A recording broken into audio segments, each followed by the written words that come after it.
I'm going to keep this straightforward because I know a lot of people feel a little uneasy when a big-ticket appliance shows up on the wish list. The idea of spending a few $100s on a bar fridge that you'll only open a handful of times a week can feel like a gamble, especially when you're not sure if it will actually fit the space, stay quiet enough, or keep your drinks at the right temperature. Link is in the description if you want to check the product details on Amazon. What I want to do today is walk through the real-world aspects of the PEAKCOLD sliding 2-door counter height beverage refrigerator so you can decide if it's worth the investment for your particular setup. First off, let's talk about the kind of situation this unit is built for.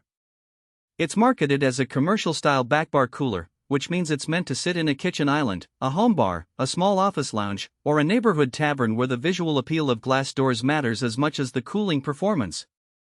The 49-inch width and counter height design give it a presence that says this is a dedicated drink station, rather than a hidden fridge tucked under a countertop.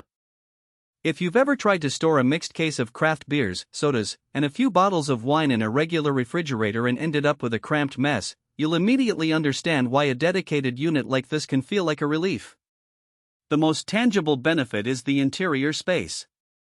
At 11.8 cubic feet you get roughly the capacity of a full-size home fridge, but it's all organized for beverages. The 4 adjustable shelves slide in 1-inch increments, letting you accommodate tall bottles, slim cans, or a combination of both without having to sacrifice one for the other. In my own experience setting up a weekend game night, I was able to line up 3 rows of 24-pack beer cases, a stack of 12-bottle wine cases, and still have room for a few novelty soda bottles, all without having to rearrange after the first round. That kind of flexibility is hard to find in smaller countertop models that only have fixed shelves. Cooling performance is the next big question. PEAKCOLD uses a side-mounted compressor, which is a design choice that actually matters when the fridge sits next to a kitchen island or a living room bar. Because the compressor isn't tucked behind the cooling chamber, it doesn't pump heat directly into the interior space. In practice, that translates to a more stable temperature and less cold spots where it might freeze while another stays lukewarm. The unit operates in the 5060 dB range, which is roughly the level of a quiet dishwasher. For most people, that's just a soft hum in the background. I've had it running in a home theater room while watching movies, and the noise never rose above the dialogue, which is a nice reassurance if you're sensitive to background sounds. Energy efficiency is another point that often gets lost in the hype. The side-mounted compressor isn't just about temperature stability, it also reduces the amount of heat the fridge releases into the surrounding room. That means your air conditioning or heating system doesn't have to work as hard to compensate for the extra warmth, especially during summer gatherings. The black stainless steel finish also reflects less heat than a glossy white interior, which is a subtle but real contributor to lower electricity usage over time. If you're keeping the fridge on 24/7, those savings start to add up and can offset the initial purchase price. Now let's look at the downsides, because every product has trade-offs. The sliding doors are a sleek feature, but they do need a clear path on either side.